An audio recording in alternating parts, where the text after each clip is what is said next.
It all starts with Song's boss calling him an idiot. He continues to rant incessantly, asking how long the employee will continue working so incompetently even after reaching the position of associate. Song simply lowers her head and apologizes, while reflecting on how difficult her life has been lately. At that moment, a co-worker appears and comments that people are always saying how terrible Song is at her job. The protagonist merely disguises his embarrassment to avoid further problems. He begins to reflect that a real war has broken out in the world, but that for someone in his situation, it doesn't even seem real. Upon arriving at his apartment, the young man simply collapses face down on the bed, exhausted from yet another grueling day. While trying to settle into the mess, he complains of being tired and starts looking for the television remote. Yawning sleepily, he laments merely surviving day after day, having achieved absolutely nothing in life. When he turns on the TV, he sees a reporter interviewing a famous fighter who just won a big fight and who has exactly the same name as him. Song stares at the screen enviously, realizing that this successful champion shares his name. Annoyed by the comparison, he decides to sit on the bed to try and push away those bad thoughts. He recalls that he also practiced a little taekwondo in his childhood and decides to strike a fighting pose for fun. Excited, the boy decides to take a leap to show off some skills he hasn't used in many years. The problem is that your foot ends up hitting the solid wood corner of the bed with all its might. Song enters a state of silent agony and utter despair with the unbearable pain in her big toe. Huddled in bed and crying in pain, he mentally begs that this will at least serve as a medical leave to miss work. Meanwhile, television continues to praise the athlete as the true pride of the country, as evidenced by those who have already liked and commented on the video. The protagonist laments how cruel fate is in making two people with the same name lead such absurdly different lives. He recalls with melancholy his childhood, when he naively believed he could become anything he wanted. Trying to forget these failures, he closes his eyes, determined to sleep and face another day of work tomorrow. Suddenly, several mysterious voices begin to echo around him, celebrating that an invocation ritual has finally worked to bring forth a hero. When he opened his eyes in fright, he realized he was no longer in his room, but lying on the floor of an ancient temple before a hooded young woman. To make matters worse, a crowd of fantastical creatures stares at him with eyes gleaming with admiration and hope. The young woman extends her hand, which has a beautiful pair of attributes, if you know what I mean, and gives him an official welcome, calling him a hero. Song is completely shocked and speechless, staring at her hand, completely bewildered. He simply can't process that absurd situation and lets out a mental scream of pure despair. Shortly after, the scene shifts to inside a large medieval castle, where a serious conversation begins. Now comfortably settled in a luxurious chair, Song directly questions why they brought someone as ordinary as him into that world. The girl clasps her hands together excitedly and says she's going to explain the whole story behind the summoning in detail. She reveals that for a long time, humanity in that world had to fight bravely in an endless war. Their greatest enemies are the terrible demons, cruel creatures that threaten to extinguish the entire human race. Unfortunately, the human army suffered terrible losses in the face of the overwhelming power of the forces of darkness. Many of their bravest warriors were defeated without the slightest chance of defense. Even the strongest captains and knights ended up being brutally eliminated by the monsters. Despair gripped everyone as they realized they lacked the strength to contain the enemy's advance. The situation was led by a ruthless demon general whose cold and cruel gaze sealed the fate of any opponent. He destroyed the human defenders with extreme ease, showing that there would be no mercy whatsoever. The battlefield had become a scene of utter ruin, filled with irreparable losses for the kingdom. It seemed as if darkness would triumph completely and extinguish any hope of survival. Crushed and without the strength to continue resisting, humans found themselves completely without options for defense. It was then that the king of that nation issued a desperate decree in an attempt to save his people from extinction. The order was to use forbidden magic to summon legendary and extremely powerful warriors from other dimensions. From that call, fighters emerged wearing futuristic suits and using technologies never before seen there. Other worlds sent heroes with colossal physical strength and unbelievable superhuman abilities. The village's plan was to rely on the strength of these extraordinary champions to ensure the protection of their lands. The young woman then explains that the hero specifically summoned by that village is known as the greatest taekwondo master in his own world. With a sparkle in her eyes, she proudly reveals that the name of this great warrior is Song I-seok. At that moment, it dawns on the protagonist, who falls into complete despair upon realizing that he was mistakenly summoned instead of the famous athlete. Song tries to maintain her composure while feverishly thinking about how she's going to explain that terrible misunderstanding to everyone. Song reflects that if he opens his mouth to tell the truth now, he will immediately revert to being the aimless failure he always was. He perfectly remembers his boss yelling in his face at the office and all the daily humiliations he suffered. The young man decides he is absolutely tired of that mediocre little life and makes a drastic decision to change his destiny. With a firm stance, he fully accepts the role of savior that the people of that village have placed upon him. He crosses his arms and declares with complete confidence that he will save that place from any threat. Ma-Arsi is extremely moved by the boy's determined response and even cries with relief. Outside the window, all the other residents begin to celebrate noisily and thank the new hero immensely. Song I-seok gives a slightly awkward smile as he is warmly embraced by the villagers. The red-haired warrior orders them to bring drinks to celebrate all night, while the protagonist prays that everything turns out all right in the end. Later, in the middle of the party, Song decides to go outside to get some fresh air and recover from the drinking. However, Ma-Arsi watches the young man leave with a very serious and suspicious look. Walking through the dark forest, the boy complains that the beer there is too strong, even though it's a common drink. Suddenly, the red-haired warrior mysteriously appears behind him and asks if he is indeed the only hero there. Song turns around startled and confirms that yes, without knowing if the red-haired man is also just a regular resident. The warrior stares at him with deep distrust, finding the whole situation very strange. At that moment, a terrifying one-eyed black monster emerges from the shadows, growling hungrily. The warrior approaches and coldly says that, in his eyes, the boy doesn't resemble a true hero at all. Upon encountering the terrifying giant beast, Song falls into complete despair and begins to scream in panic. The red-haired man remarks that the inhabitants there are pitiful and challenges the protagonist to defeat the beast if he truly is the legendary warrior. Song falls to the ground terrified, unable to understand why he was attacked so suddenly in the middle of the night. He stares at the monstrous, one-eyed beast and wonders, in panic, if it is really a monster.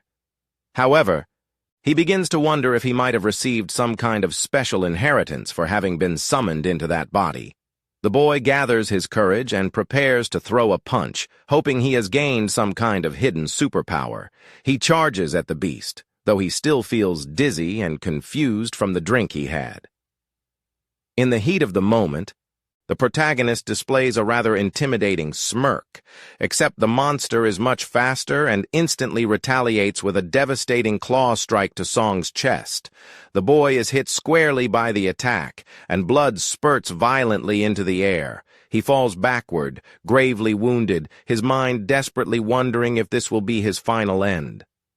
Feeling life slipping away, the young man deeply regrets that his chance to finally become someone important ended so quickly. Shaken, He feels his consciousness weakening as his own body begins to collapse helplessly into the darkness. In this near-death experience, Song begins to have very vivid memories of her childhood. He fondly remembers when he trained in Taekwondo and was full of dreams for the future. The memory of his old, boring life makes him realize that he absolutely refuses to accept such a pathetic and meaningless death. In a final gasp of sheer willpower, the protagonist's hand grips the bloodied ground with extreme firmness. Suddenly, a mysterious and powerful energy begins to emanate from the depths of his severely wounded body. He executes a perfect spinning motion and unleashes a colossal energy kick against the monster. The boy spins in the air with unbelievable agility and precision for someone who was about to die. The impact of its attack is so monstrous that it generates a violent explosion of light that strikes the creature directly. The red-haired warrior watches that display of power, utterly shocked by the turn of events. Even with his face covered in blood, Song displays a proud and defiant smile. Standing before the creature's mangled body, he asks if that display of strength was enough to prove that he is the true hero. The boy remains composed and confident, despite being seriously injured and bleeding heavily.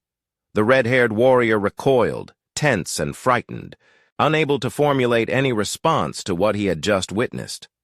However, inside, Song is dying of panic and wondering how on earth he managed to do that all of a sudden. Hidden in the castle tower under the moonlight, Ma Arcee observes the entire scene with a rather intriguing smile.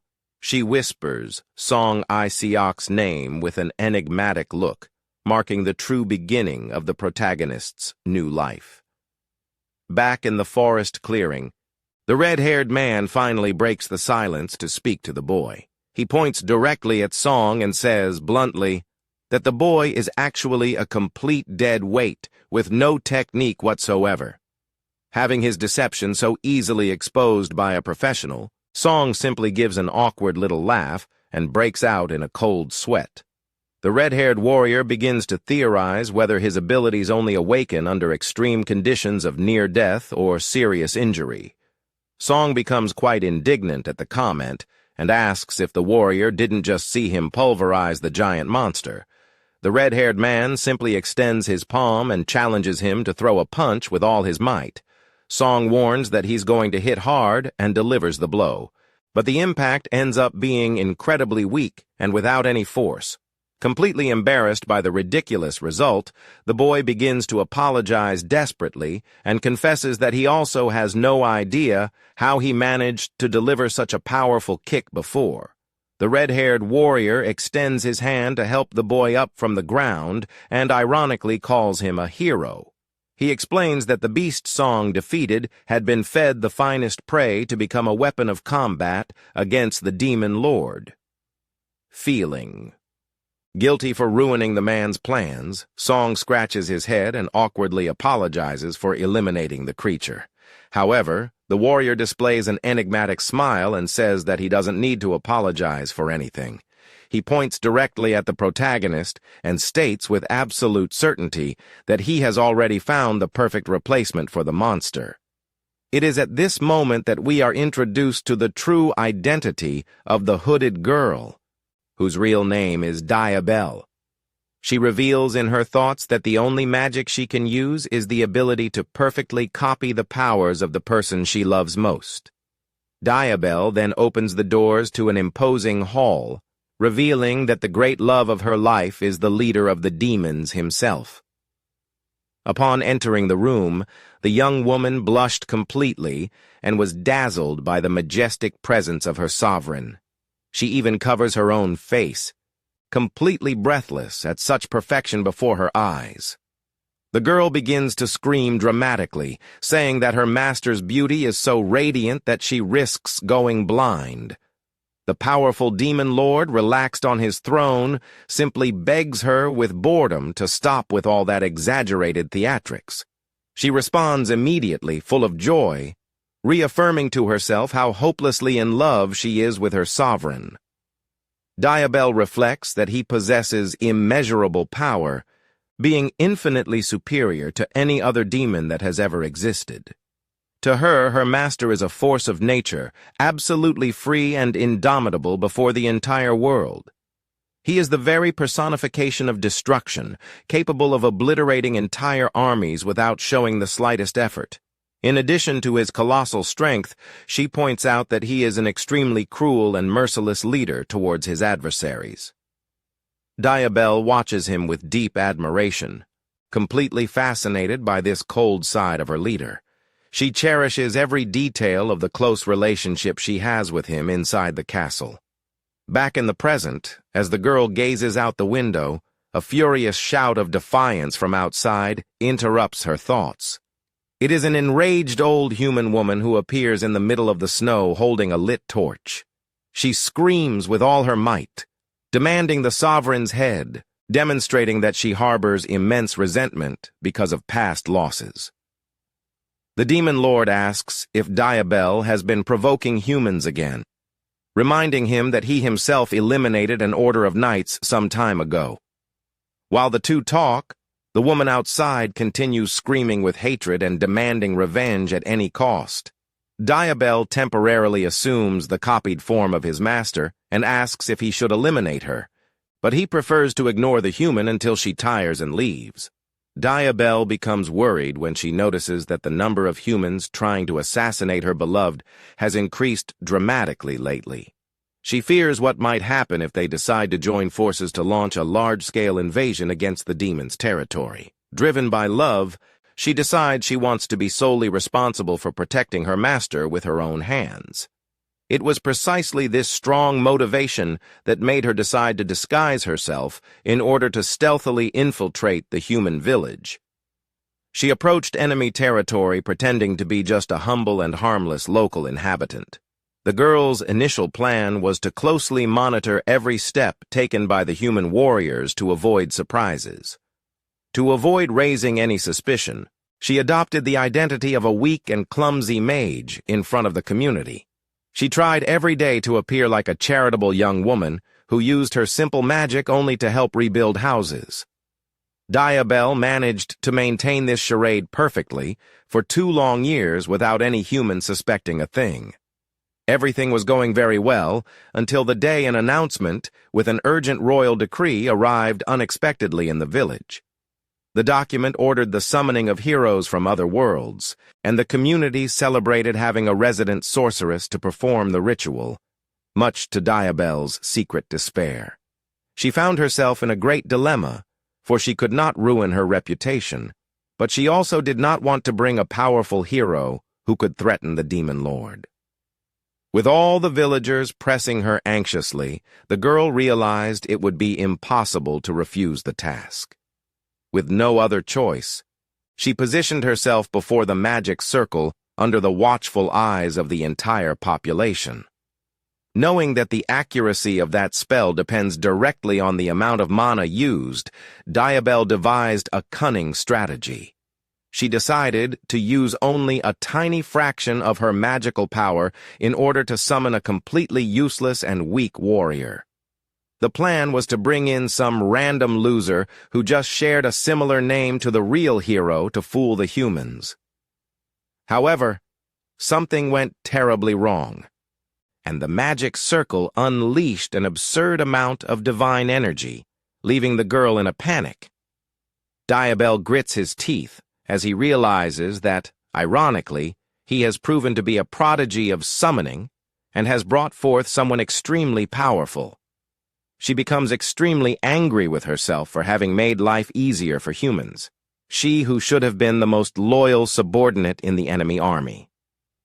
While observing the young man from afar, she anxiously remembers that there is only 1 month left before all the summoned heroes officially gather at the royal palace. The red-haired warrior comments intently that they have exactly 1 month until the day all the heroes will gather.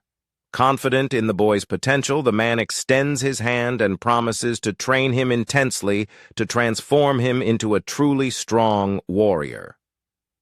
Song freezes completely, sweating profusely, unsure how to handle such immense responsibility and pressure. Meanwhile, Yahello secretly plans to hide from everyone the fact that the summoned hero is utterly weak, while she plots a way to eliminate the other saviors personally. Her intention is to make Song Seok continue pretending to be the perfect hero to maintain appearances and facilitate her betrayal plans. A month passes quickly, and the scene shifts to the imposing royal palace, where the monarch anxiously awaits the group's arrival. King Ethelinda enthusiastically welcomes them to the royal throne, calling the group of heroes humanity's greatest saviors. All the summoned heroes finally gather in the castle's great main hall, displaying imposing postures and ready for battle. Song Seok wears a rather flashy martial arts combat outfit and tries to maintain a confident smile in front of royalty. However, deep down he knows the truth very well and admits to himself that he hasn't gotten any stronger after the training. He mentally complains that his fighting power remains the same as that of an ordinary citizen and questions why he has to wear that light clothing instead of heavy armor. Yahello approaches him stealthily and comments mockingly on the visibly tense expression on the young man's face. Secretly, the girl is furious, believing he is already plotting against her beloved master, while officially acting as the guide for the group of heroes. The king's expression becomes serious and worried as he begins to explain the terrible threat posed by the demon lord. He describes the main villain as a complete insane lunatic who nearly wiped the kingdom off the map several times out of sheer boredom. Hearing the monarch's words, Yahello smiles proudly, admiring even more the ruthless cruelty of her beloved leader. The king continues his speech, reminding everyone that the number of mages and knights who have fallen before the villain's blade is completely incalculable. However, he points out a very worrying detail. The demon lord has been suspiciously quiet lately. Song is confused by the king's concern and wonders if the villain's silence shouldn't actually be considered a positive thing for everyone. The monarch immediately objects, stating that the monster is a ticking time bomb about to explode and is surely planning something catastrophic. He then reveals that there is only one guaranteed strategy to defeat the fearsome sovereign of the demons.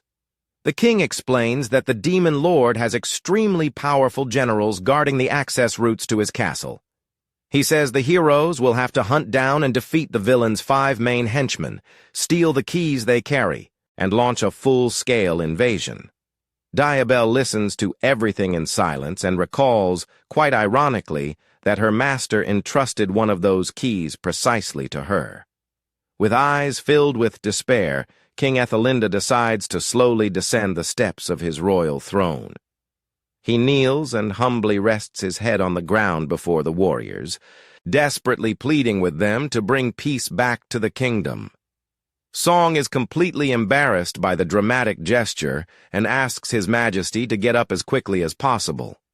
Suddenly, a red-haired warrior with a wild demeanor interrupts the solemn atmosphere, calling the king old man in a completely disrespectful manner. She raises her enormous stone sword and says that the monarch talks too much, stating that the mission to defeat the demon lord is extremely simple. The girl's arrogant attitude immediately divides opinions among the other heroes observing the scene in the hall. She argues that it makes no sense for all 6 warriors to waste time working together as a group. To prove her point, the wild young woman aggressively plants her enormous weapon on the floor of the royal hall. Song watches her tensely as she sadistically suggests that the heroes settle their differences right there in a violent fight. The warrior mockingly states that the last survivor of this internal massacre will be able to take on and complete the mission alone. King Ethelinda is completely paralyzed and shocked by the young woman's insane and hostile proposal. Sensing the start of a potential fight, the muscular, white-haired hero immediately begins to brace his hand on the handle of his weapon behind his back. The uniformed hero merely adjusts his hat with superiority, demonstrating that he, too, will not shy away from a physical confrontation. Yahello tries to feign calm, although internally she's hoping the heroes will eliminate each other right there. Song covers his face in despair, realizing that the supposed defenders of the kingdom are, in fact, extremely violent and unstable figures. The wild girl continues yelling at the others and challenging them to decide who is the strongest survivor of all. The protagonist begins to sweat profusely and seriously questions whether that alliance of heroes has any real chance of succeeding. He trembles with fear amidst the mounting tension and begins mentally searching for a discreet escape route to save his own skin. In this moment of chaos, the hero in technological armor assumes an irritated expression and says that all of this can only be a very bad joke. He steps forward and harshly criticizes his colleagues for prioritizing idiotic disputes instead of focusing on the crisis threatening the nation. The man in armor accuses them of easily falling for childish provocation and immaturely starting to argue about mutual violence. He concludes sharply by saying that this regrettable attitude clearly demonstrates the low moral level of the dimensions from which they came. A tense silence fills the room as the tech-savvy hero stares with profound disdain at the young red-haired warrior. Suddenly, their attention is captured by another warrior who decides to intervene in the discussion. Ignoring his colleague's squabble, he asks the king directly what the final reward will be for whoever manages to defeat the demon lord. Song becomes quite thoughtful upon realizing that, in fact, no one had mentioned anything about payment or rewards up to that point. Yahello remains completely silent, merely observing the tense situation unfold in the hall. The king explains to those present that anyone is perfectly capable of using magic, provided they possess a flow of mana in their body. He continues his reasoning by pointing out that those who are born blessed with a large amount of mana naturally become mages. The hero in technological armor loses his patience and interrupts the monarch, asking what that magical theory has to do with their reward. The monarch reveals that the demon lord carries an infinite amount of mana within him, and that, if they manage to kill him and absorb this energy, they will inherit all of his power. He explains that, by obtaining this divine mana, the victorious warrior will gain the ability to perform physical transformations and even create life. The heroes listened attentively to the explanation, beginning to understand the magnitude and value of that legendary reward. The king also lists extraordinary abilities, such as altering reality itself, for those who obtain the power of the demon lord. He concludes his speech enthusiastically, assuring that the winner will be able to fulfill absolutely any desire they have in their heart. Hearing all this, Yahello panics completely, realizing that he never warned his beloved master about this dangerous ambition of humanity. She recalls that the demon lord never bothered to learn magic spells, simply because his pure, natural physical strength is more than enough to defeat anyone. Extremely angered by the invader's greed, the girl seriously considers sending her disguise into space and assassinating all the heroes right there. However, before any confusion begins, the armored hero sharply declares that the group understands the terms and must immediately depart for the mission. The wild, red-haired warrior gripped his shoulder aggressively, demanding they resolve their outstanding power struggle before parting ways. The man in armor simply replies in an extremely cold and cutting manner that they have no time to waste on childish nonsense. He points out that while they waste seconds arguing selfishly, countless innocent people may be dying out there at the hands of monsters. The young wild girl is completely speechless and surprised by her teammates' unwavering heroic determination. Song, on the other hand, becomes suspicious when he remembers that the monarch himself had said that the demon lord has been completely inactive lately. A great doubt begins to arise in the young man's mind regarding that contradiction in the king's words. He watches his armored companion walk away and wonders exactly who that man is so worried about. Putting her irritation aside, the red-haired warrior decides to simply shrug and accept the situation for now, so as not to wear down the group. The king breathes a sigh of relief that they have given up fighting inside, knowing that a battle in the throne room would destroy the entire castle. With tempers finally calmed, the heroes take their first determined steps towards the palace exit. The entire group advances imposingly down the main corridor, ready to begin the journey to defeat the Demon Lord once and for all. Song politely tells Diabel that he's very happy she's joining them, completely unaware that she's mentally vowing to kill him every second. As night falls beneath the silent glow of a full moon in the starry sky, true danger begins to lurk around the royal palace. Back in the throne room, King Ethelinda confirms to Dana that the heroes have already departed and laments that everyone ignored his offer to cast strengthening spells before the journey. The purple-haired knight silently observes the window and asks the king what his true impression of the savior's personalities was. The monarch sincerely admits that he found all the heroes extremely rude, aggressive, and completely egocentric. Despite the difficulties in their coexistence, he acknowledges that the kingdom unfortunately has no alternative but to rely on them to win the war. Dinah adopts a deeply solemn look and warns the monarch that the crucial moment is finally approaching. The king looks away sadly and silently agrees that the inevitable hour has indeed arrived for them all. Heavy footsteps begin to echo through the silent hall, indicating the approach of a dreaded and unexpected visitor. A powerful demon general enters the place calmly and arrogantly, stretching and mockingly announcing that the time of humans is over. With a sarcastic smile on his face, the monster greets the two present and says that he has come to discuss a rather boring matter. Dinah simply observes the enemy in absolute silence, already knowing exactly the reason for that unwelcome visit. The demon displays an ancient scroll in its claws and begins to read the rigid terms of the pact that was made with the previous ruler. He recites that the king should never reveal any secrets about the demon lord to the outside world, and in return, the demons would not harm the royal family. King Ethelinda lowers his head melancholically, knowing full well the terrible punishment stipulated in the document for breaking the contract. The demon general breaks into an extremely sadistic grin as he loudly proclaims that the sentence for breaking the pact is immediate death. The monarch faces the enemy firmly and remarks disdainfully that his predecessor was a cowardly fool for signing such an unjust pact. The demon mocks the king for being willing to sacrifice his own life just to ensure that heroes arrive to save his people. He emphasizes that a signed contract must be strictly adhered to, cynically asking if the monarch is ready to accept the consequences without complaint.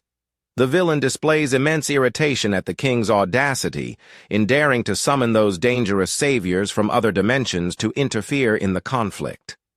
King Ethelinda flashes a slight victorious smile, commenting that the arrival of the heroes was certainly too hard a blow for the demonic army to bear.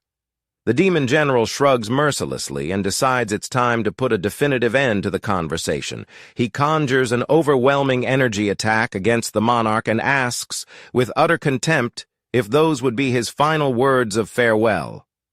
In his final moments, the king simply leans back calmly and softly pronounces the name of his faithful knight protector.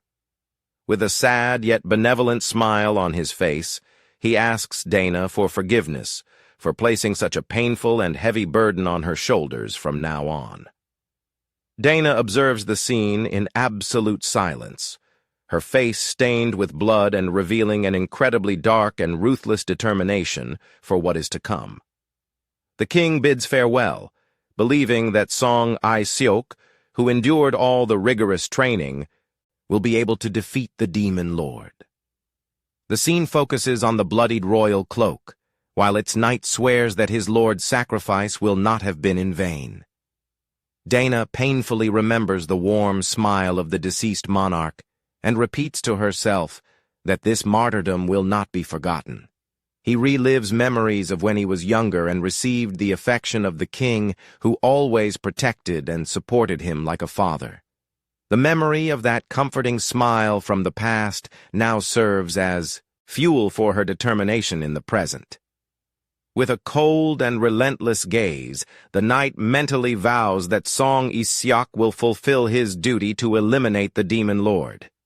Meanwhile, poor Song is running desperately and sweating profusely through the forest, not understanding why he is suffering so much. The boy, completely exhausted, wonders why he was forced to start running so suddenly. A short while earlier, Diabol had cheerfully explained that the castle of the Demon Lord's first subordinate was just a straight line away. The heroes thought it was a great idea and decided to pick up the pace immediately, mercilessly leaving Song behind. Song becomes indignant when he realizes that he's the only one truly running on his own 2 feet, while the others are using magic and technological tricks. He becomes even more irritated when he notices that the armored hero, who suggested everyone run, is actually flying with jet thrusters. The boy looks around and sees his companions so calm that he doesn't have the courage to ask for a break to catch his breath. The wild warrior runs with frightening agility, seemingly enjoying all that speed immensely. Song's desperation intensifies even further when the hero in military uniform overtakes him on a super-fast hoverbike. Lark Miller casually suggests they do personal introductions to pass the time, but the others complain that he only finds it boring because he's not really racing. He introduces himself as Lark Miller and says he wishes to use the power of the Demon Lord to end the war that is destroying his homeland. The blonde-haired girl introduces herself as Sherry Fung and admits that she hasn't yet thought of a specific wish to fulfill. The armored hero introduces himself as Enzo Carter and states earnestly that his only goal is to return to his dimension as quickly as possible.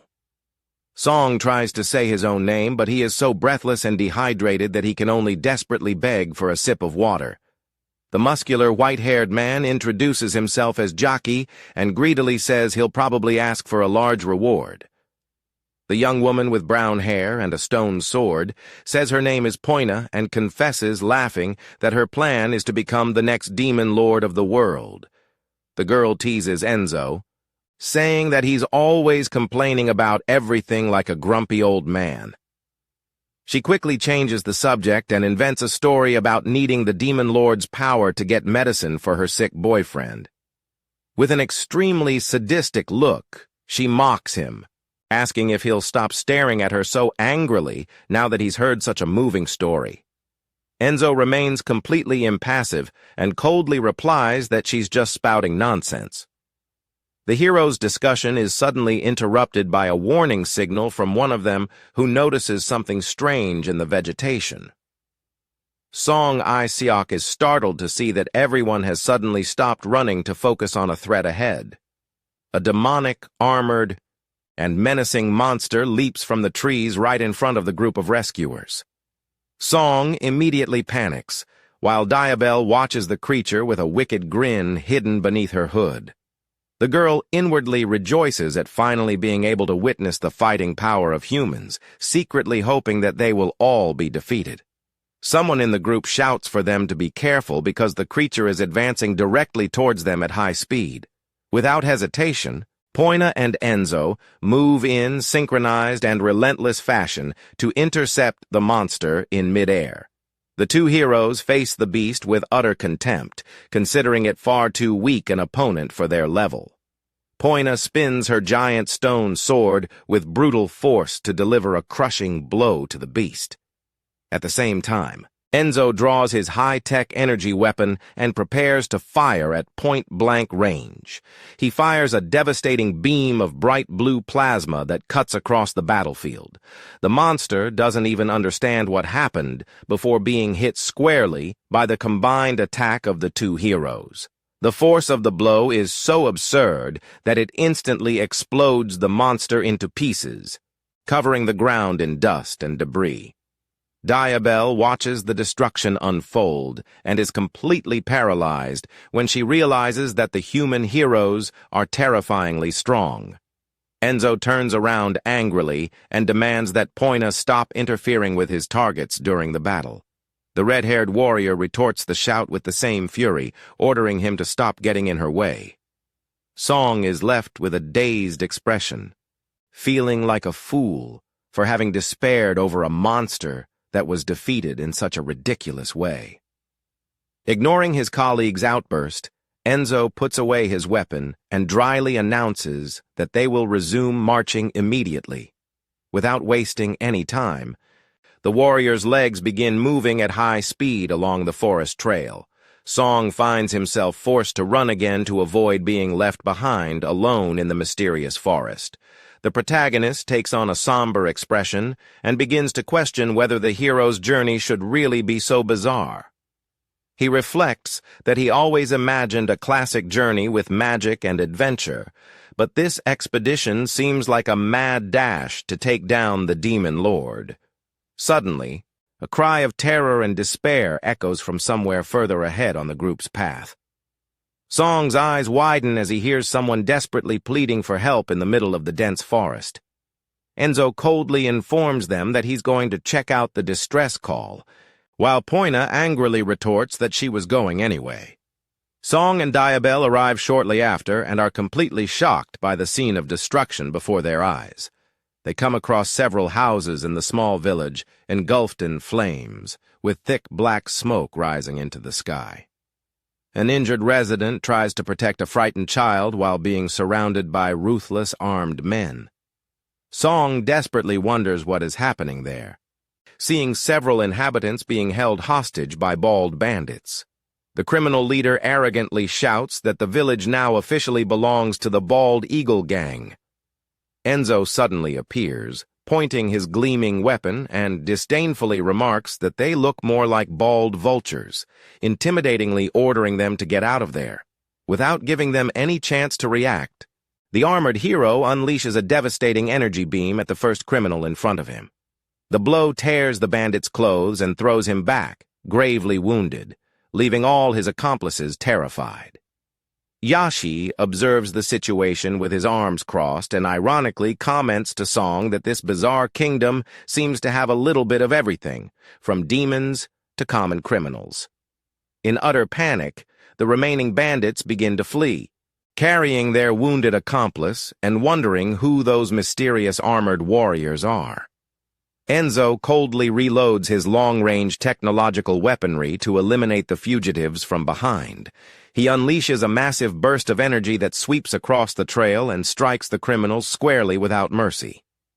One of the surviving bandits observes the destruction in a state of shock, realizing the absurd level of power of the adversaries they have just encountered. Suddenly, Poina leaps from a great height with a hysterical and sadistic laugh to attack the remaining members of the gang. She strikes her opponents with her immense stone sword in a violent and utterly merciless manner. One of the criminals desperately tries to fight back, throwing a right hook at the red-haired girl. However, Poina easily blocks the attack using the side of her enormous blade as a protective shield. She displays a terrifying smile behind her stone weapon, showing that she is relishing the carnage in the forest.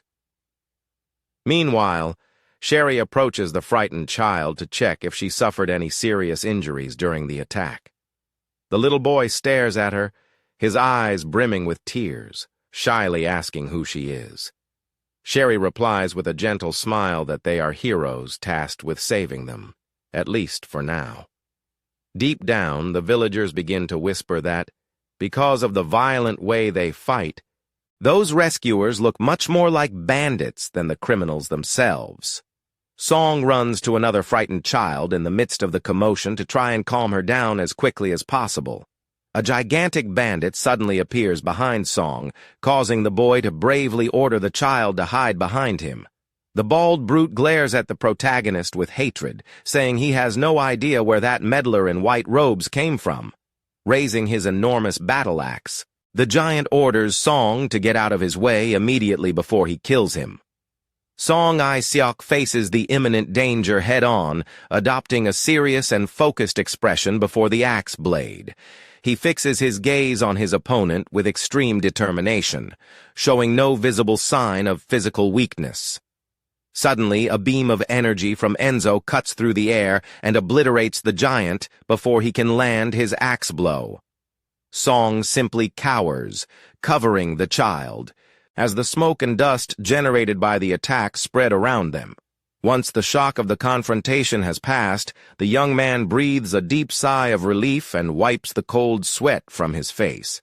He approaches Enzo to thank him personally for his timely help earlier. Enzo glares at him sharply, reminding him that he too is a summoned hero and should, at the very least, learn to defend himself. Embarrassed by the well-deserved scolding in front of everyone, the boy simply nods with his head down and makes an awkward bow. Song walks away depressed, realizing how useless and weak he is compared to the other powerful saviors in his group. Enzo's harsh and realistic words continue to echo painfully in the boy's mind. At that moment, Song remembers his former boss in the office yelling the same complaints about his professional incompetence. He looks at his own hands bitterly, wondering if anything has truly changed in his life since being brought into that world. Meanwhile, Yaki observes the protagonist from atop a tree branch with a rather analytical and curious gaze. The muscular warrior fixes his yellow eyes on Song Seok in an intrigued and thoughtful manner. He reflects in surprise at the fact that the boy showed no intention of dodging the giant axe that was coming towards him. Yaki mentally points out that Song didn't even blink or look away in the face of that imminent, deadly attack, appearing extremely confident. With an enigmatic smile on his lips, the white-haired warrior begins to suspect that the protagonist possesses a formidable hidden power. Suddenly, a small falling branch breaks the silence of the clearing and catches Song's attention, startling her. Yaki lands gently right in front of him with a friendly smile, asking if his name is really Song Seok. Song timidly confirms and thinks to himself that the giant man has a strange name and a rather intimidating appearance. Yachi approaches with interest and asks directly when the protagonist intends to reveal his true combat power to the group. He points to the sides, showing that the other heroes have already taken care of almost the entire gang of bandits that threatened the village.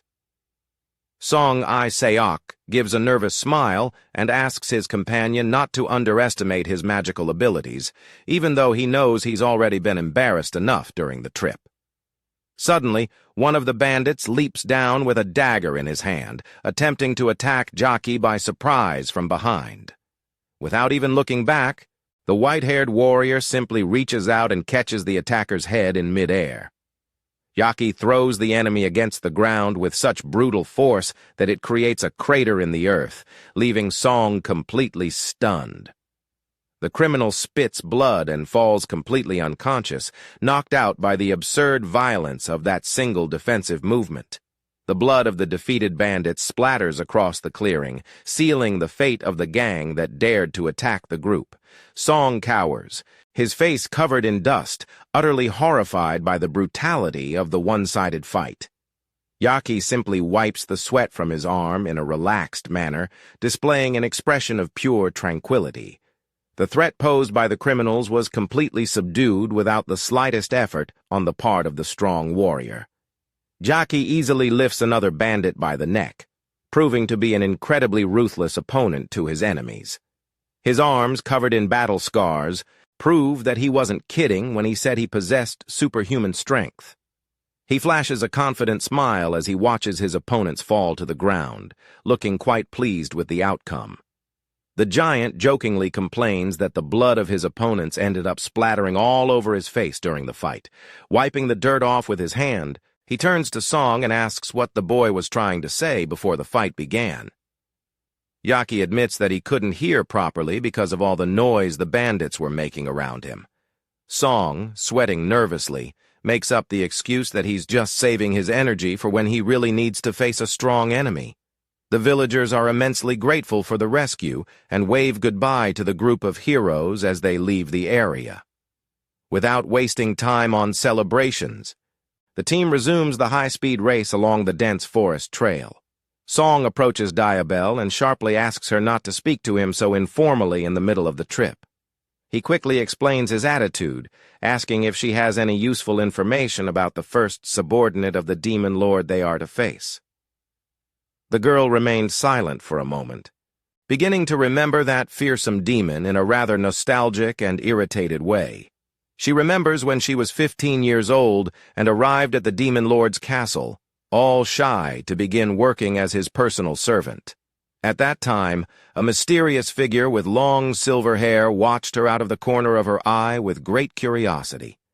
It was Ereshion, who commented in surprise upon seeing that the little girl was the new servant the castle master had mentioned.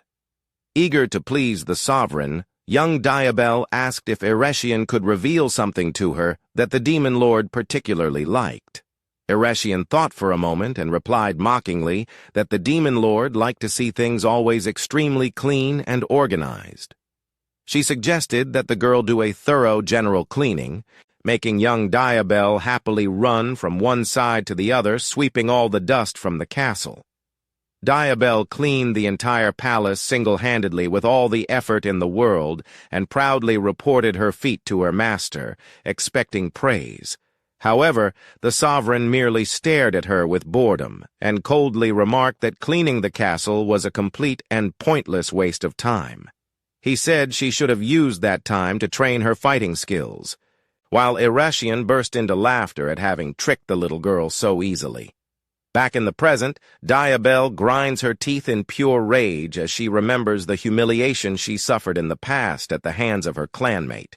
She mentally screams with hatred for having been so easily made a fool of by that treacherous and sarcastic demon. She angrily mutters that Ereshion behaves exactly like a jealous sister-in-law, leaving Song completely confused about what she's talking about. Suddenly, Enzo stops in front of a huge stone structure in the forest and announces seriously that they have finally arrived at their destination. Song and the other heroes gaze at the building, impressed by the imposing nature of that somber place. Before them rises the sinister temple where the first and fearsome general of the army of demons hides. The immense Gothic cathedral seems to emanate a heavy and frightening energy under the reddish sky. Enzo advises the group to proceed with great caution to avoid falling into any trap set by the enemy. Poina grins wildly and says there's absolutely no need for them to act so cowardly and slowly. With utter aggression, she decides that the best plan is simply to storm in and destroy the main entrance head-on with her own hands. The girl uses all her physical strength to break down the immense stone doors with a violent and merciless kick. However, upon forcing her way in, her foot activates a brilliant, magical circle of defense that appears on the temple floor. A massive explosion of fire and smoke consumes the main portal in a devastating way. Inside, the powerful demon slowly opens her eyes upon hearing the violent crash of the invasion onto her property. Ereshion rises majestically from the smoke of the explosion, disdainfully asking who the intruders are who dared to enter his temple. The demon general stares at them with utter boredom, disdainfully assessing the strength of each of the human heroes. As the smoke from the attack dissipates, the imposing presence of the demonic warrior becomes even more visible to the group. Enzo, Lark, and Poina strategically position themselves in front of their new opponent under a tense silence. Enzo gives Poina a stern look, reminding her that he had suggested proceeding cautiously to avoid that kind of direct confrontation. Poina simply looks away silently, pretending to completely ignore his teammate's scolding. Ereshion ends the suspense with a cold smile, asking if they are the famous heroes everyone's been talking about. Ereshion's eyes widened in surprise as he looked closely at the hooded girl from the group of heroes. The demon general is quite intrigued, feeling that she has seen that face somewhere in her past at the castle. Diabel begins to sweat nervously and panics completely, hoping that her old and irritating rival won't recognize her disguise as a servant. However, the demon quickly dismisses this ridiculous idea, concluding that it's impossible for the two to have met before. She adopts a confident posture and coldly states that no human being who has faced her up close has managed to leave that temple alive. The two stand face to face for a few seconds in a tense silence, while the other rescuers merely observe the scene. Ignoring the conversations, Poina leaps headlong with complete aggression to deliver the first blow with her giant stone sword. Without showing any concern, Erechion simply raises her hand and activates a brilliant magical defense spell in the air. The red-haired warrior is shocked to see that the demon was able to conjure floating magical projectiles directly from that circle of light. The magic missiles explode in a devastating way, creating an immense cloud of dust and red flames around Poina. Diabel watches the explosion in absolute silence, recalling her old rival's fighting technique with extreme seriousness. She recalls that the demon possesses the fearsome ability to summon explosives from the air and control them completely freely. Diabel recalls that, in the past, warriors from all over the world tried to steal the keys to the demon lord's castle in every way possible. However, the vast majority of these attempts ended in tragedy, with the challengers being completely pulverized by Erechion's magic. The demon used to mock all her fallen opponents, claiming they were too weak to even dream of facing the demon lord. Diabel only puts on a forced smile in front of his teammates, hiding his true thoughts of concern. Countless royal warriors ended up losing their lives violently in those lands due to the overwhelming power of the enemy army. The girl reflects that, after that massacre, no human dared to challenge the demon again, making her question whether the current heroes will be able to survive. Jockey observes her opponent with a focused and serious gaze, assessing the level of danger she represents to the group. The white-haired hero rests his hand on Song's shoulder and calmly announces that he too will be joining the fight. Erechion notices the approaching new opponent, his yellow eyes gleaming, and disdainfully asks if he will be the next to fall. Suddenly, a massive explosion of energy illuminates the entire stone hall of the temple in a terrifying way. Yaki advances at incredible speed toward the demon, her dagger firmly gripped. Erechion merely smirks sarcastically and remarks that confronting her so obviously is completely pointless. The muscular hero returns the provocation with a confident smile on his face just before his blow reaches her. She quickly activates new golden barrier spells to try and repel the warrior's point-blank attack. To Erechion's utter surprise, the man's punch hits empty space, and he inexplicably vanishes before his eyes. Jockey instantly appears right behind the demon, preparing to deliver a deadly and precise stab. Erechion realizes with panic that his speed is so absurd that it will be impossible to dodge that surprise attack in time. However, a sharp, metallic locking sound suddenly echoes throughout the temple hall. Jockey immediately stops the attack and adopts a look of tremendous irritation at having been interrupted. He angrily realizes that Poina used her enormous stone sword to deliberately interfere and block his blow. The savage warrior grinned wickedly and told the giant not to interfere, asserting that the prey was rightfully hers. Yaki sighs deeply, frustrated by the girl's selfish attitude, complaining that he already imagined this lack of synchronization between them would eventually happen. Erechion observes the internal debate between the two human heroes in a completely confused manner, failing to understand their tactical stupidity.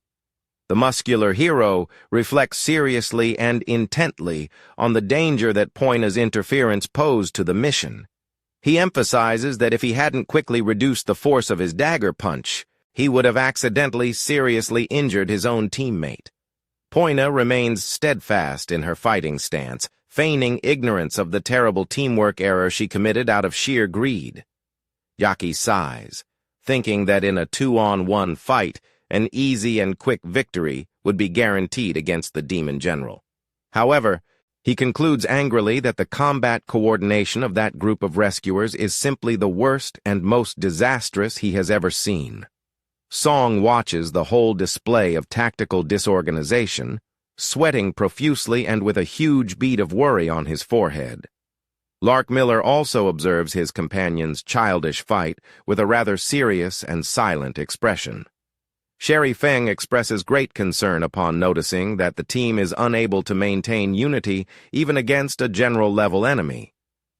Enzo remains in absolute silence with his arms crossed, observing the ridiculous and immature behavior of his teammates.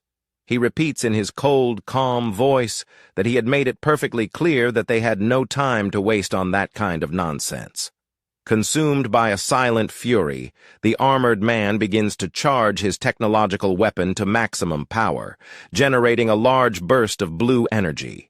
Eretion notices the immense amount of magical energy accumulating behind her and glances sideways. Becoming fully alert, she leaps back quickly at the last second to escape a colossal beam of light fired directly by Enzo.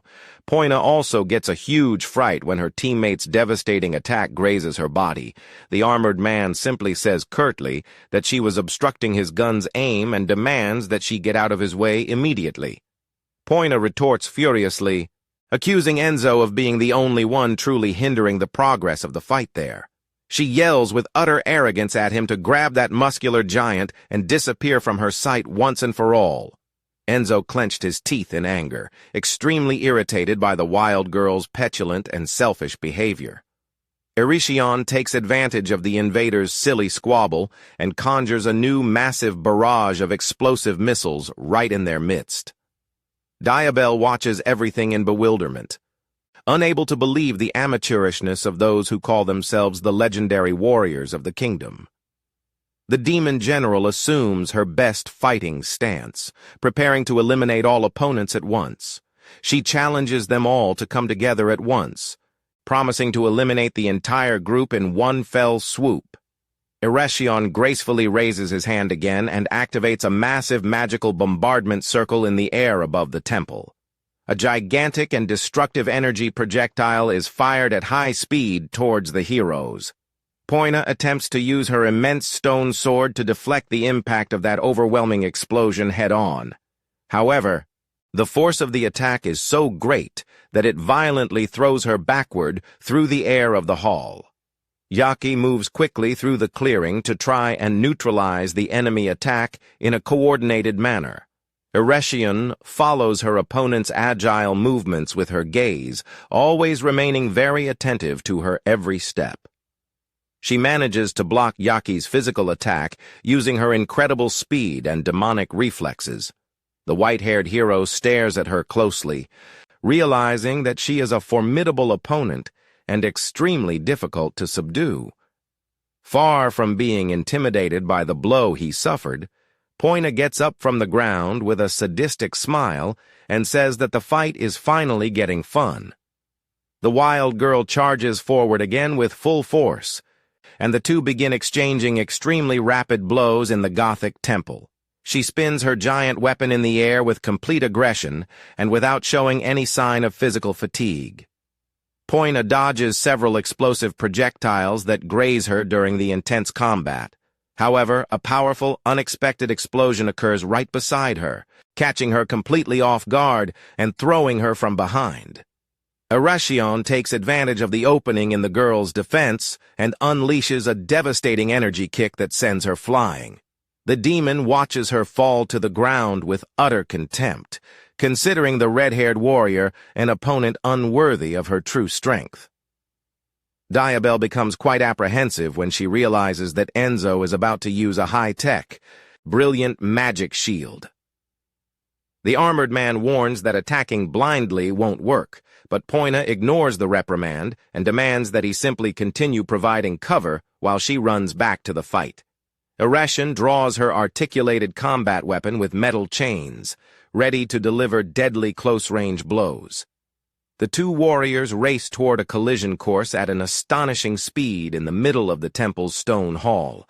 They clash in a direct battle of strength and precision, sending sparks flying everywhere.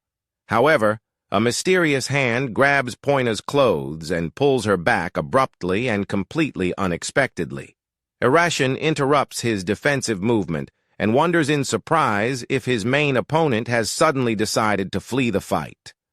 Yaki calmly snaps his fingers, arms crossed, in front of his teammates in the clearing. The white-haired warrior suggests that, to avoid further communication breakdowns, the group should finally unite to create an effective strategy. Poina angrily complains to her colleague for dragging her away at the most exciting moment of the fight, stating that they don't need any plan. She stubbornly insists that she will continue attacking relentlessly until she manages to kill the demon general single-handedly, one way or another. Jackie covers her face in a sign of profound exhaustion and shame at her teammates' stubbornness and stupidity. He shrugs, resigned to the failure, and wishes her good luck, making Song realize that even her strongest ally has given up trying to organize the team. Song stutters and tries to get his teammates' attention in a rather shy and awkward way. He timidly suggests that they should at least talk and try to devise a way to fight together in a more coordinated manner. Poina glances at the boy out of the corner of her eye, quite sharply, completely ignoring his suggestion. Iritian shouts from afar, calling the group of cowardly rats for whispering and hiding behind the temple's stone pillars. She conjures another gigantic explosive energy projectile that falls at high speed directly towards the red-haired warrior. The spell causes a violent and thunderous explosion that consumes the entire area in a devastating and noisy manner. The wild girl observes the trail of destruction and red smoke, utterly shocked by what she has just witnessed. Song Ai-seok is thrown backward, severely injured and completely covered in blood, his training clothes torn by the impact. Diabel feigns despair, covering his mouth with his hands, although internally he is celebrating the first official casualty in the group of heroes. Enzo and Sherry Feng scream Song Ai-seok's name, completely shocked and horrified to see the boy in that deplorable state. Poina stammers and nervously tries to justify herself, saying that she thought the protagonist could dodge the explosive attack on his own. The boy remains motionless, his face obscured, officially considered the first defenseless victim of that terrible rescue expedition. The scene concludes with a comical depiction of a funeral portrait of poor Song Ai-seok following the tragic accident. Jackie and Diabel discuss dejectedly the fact that the boy's clothes remained intact only because the girl had cast a reinforcing spell on them instead of protecting the boy himself. The red-haired warrior continues to sweat from guilt and nervousness for having caused that unnecessary tragedy in the team. Poina is completely shocked and sweating nervously as she stares at the boy lying motionless in front of her. She stammers as she realizes that the earlier explosion did indeed cause the immediate death of the white-clad hero. The wild girl trembles with guilt at the sudden tragedy, while the whole truth behind the situation begins to be revealed. To understand how everything got to this point, the story needs to go back in time about a month. At that time, Dana searched for Song in the forest with a dagger in her hand and claimed to have discovered the boy's true hidden ability. The red-haired master revealed that Song's power consists of a complete resurrection with extreme physical enhancement immediately after death. He concluded that this insane and temporary improvement in combat lasts only about 20 seconds after the boy is revived.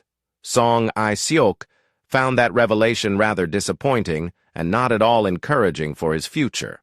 He complained indignantly that this meant he would literally have to die every time he wanted to fight someone for real. The young man recalled with horror the moment when he had been brutally pierced by a sword during the first fight. The mere memory of that extreme agony made the boy tremble with fear in the middle of the forest. He mentally relived the moment when the cold blade pierced his body without any mercy. The panic of seeing his own blood gushing onto the floor was something that left a deep mark on his mind. At the time of the incident, Dana himself observed his lifeless body and commented dryly on how problematic that resurrection power was. In the midst of that endless darkness of the afterlife, Song began to hear a distant voice insistently calling her name. Upon waking up in a hospital bed in the castle, he found Dana complaining that sleeping for 2 days straight after dying was a complete exaggeration. The boy jumped up in bed, completely shocked to discover that he had been unconscious for so long after the previous fight. The master confirmed the information seriously and went on to explain the cruel rules of that bizarre skill. He then explained that Song is perfectly capable of resuscitating himself a maximum of 3 times a day. If the boy dies more than this daily limit, his weak mind simply won't be able to withstand the psychological trauma and will seek to escape. As a direct consequence of this mental self-defense mechanism, Song's body ends up entering a deep sleep for 2 consecutive days. Dana concluded by saying that, in short, the boy can only safely use his true fighting power for about 60 seconds a day. Faced with such dangerous and absurd limitations for a war, Song was completely speechless and thoughtful. Dana turned her back and warned that, although she knew it was very sudden, she had an important decision to make. The experienced warrior adopted a deeply solemn expression before pronouncing Song Iseok's name in the room. He directly recommended that the protagonist immediately abandon his combat training for the war. Dinah explained that, although that power could indeed defeat the Demon Lord if used perfectly, that ability was definitely not suitable for the boy. The knight concluded by coldly stating that the protagonist simply hadn't been born with the gift or the spirit necessary to fight and suffer. He apologized for pressuring the boy and promised he would find a magical way to send him back to his home dimension. However, in a completely surprising turn of events, Song refused the offer to give up and gave a slight, knowing smile. He stated with determination that all he had to do was continue practicing how to die efficiently, since he wouldn't really die in the end anyway. Dana was surprised by that stubbornness and asked why such a crybaby and fearful was willing to go so far into that fantasy kingdom. Song lowered his head and explained that, in the world he came from, there is an everyday reality that is infinitely worse than death itself. He recalled the daily ordeal of having to face the crowded subway full of exhausted workers in South Korea. He mentally relived the dreary, unpromising routine of his former low-paying corporate life. For him, having to wake up early every day just to go to work under the orders of rude bosses was a far more painful ordeal than any physical injury.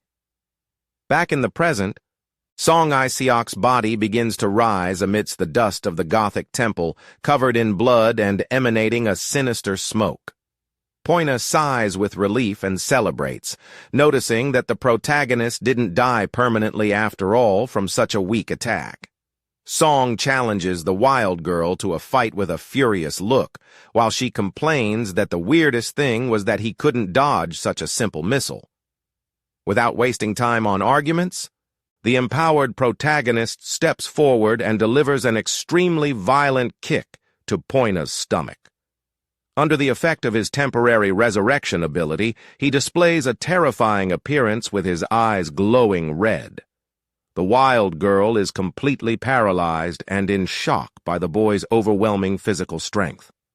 With a swift and brutal movement, Song forcefully pushes her against the stone wall of the temple in a harsh manner. The impact of the push is so violent that the stone wall behind Poina cracks entirely due to the force of the blow. He rests his hand on the ruined wall right next to her face, staring at her with an aura of pure fury and danger. On the other side of the stone hall, Diabel and Jackie watch that display of power, completely terrified by the boy's radical change. From Poina's terrified point of view, Song Iseok looks like a bloodthirsty monster as he harshly demands that everyone start cooperating on the mission. The wild girl feels a terrible chill run down her spine at the protagonist's overwhelming murderous intent. She recognizes that oppressive aura is exactly the same one she felt as a child when she first encountered a giant, hungry bear in the forest. Completely overcome by fear and unable to physically react, the proud warrior lowers her head and decides to submit to the protagonist once and for all. Poina steps back, trembling with nervousness, wondering incredulously if she's really afraid of that mysterious boy in white clothes. Meanwhile, Song clutches his face, sweating nervously and writhing in pain to suppress the intense urge to vomit caused by the resurrection. Without him realizing it, another explosive missile plummets at high speed directly onto his head. The young man falls into utter despair upon realizing that he is at serious risk of dying again seconds after being resuscitated.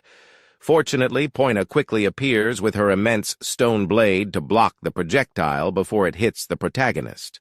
Song tries to stammer a thank you for the timely help, but the red-haired warrior coldly tells him to simply forget about it. She adopts a serious demeanor and demands that the young man quickly and simply explain the combat plan to the team. Yaki approaches the group, calmly commenting that there's actually no big secret behind their plan of action. He points out that the demon general is extremely dangerous because she can easily switch between short-range and long-range attacks. Enzo and Poina listen attentively to their teammates' tactical observations. Yashi concludes that the best combat strategy is for them to do the exact same thing against their opponent in order to confuse her. He asks the hooded guide directly if the demons possess any known physical weaknesses that they could exploit. Diabel pretends to cooperate cheerfully and reveals that they die if their horns are cut off, since any other part of the body regenerates very quickly. Yaki wholeheartedly agrees with the valuable and crucial information she has just received from her ally. With their strategy finally mapped out, Poina and Enzo prepare to launch their combined assault against their target in the hall. Eretion stares at them with her arms crossed, commenting disdainfully that she was already tired of waiting for that reaction from humans. Enzo steps forward in his imposing armor and coldly asks why the demon is fighting completely alone. He goes on to say that, regardless of her past, the outcome of that fight is already completely sealed. Yaki bursts into laughter in the background, teasing his teammate by ironically calling him Sir. Enzo is visibly annoyed by the joke about his age, but decides to ignore the provocation to maintain his full focus on the battle. Eretion activates a new and immense magical circle of golden fire around himself, vowing to hunt down and slowly eliminate each one of them. Enzo immediately raises his gleaming technological rifle and focuses his aim on the demonic adversary. The hero fires a massive and destructive plasma beam at high speed toward the target. The attack cuts through the stone hall with a violent crash, generating an immense shockwave throughout the area. To Eretion's surprise, the energy blast was so powerful that it managed to detonate and neutralize all of its explosive missiles in mid-air. The chain reaction detonation generates a massive explosion of light right in front of the demon's shocked face. She smiles slightly amidst the smoke, remarking that it's been a long time since she last participated in a true battle of destructive power. Eretion raises a gigantic energy missile above his head with his bare hands, ordering them to prepare for the worst. The hero in technological armor stares at her without showing any fear and challenges her to attack him right away. However, the demon is taken by surprise when she hears hysterical laughter coming from the top of the stone hall. Poina plummets from the ceiling, swinging her giant stone sword with all her physical strength to deliver a fatal blow to her opponent.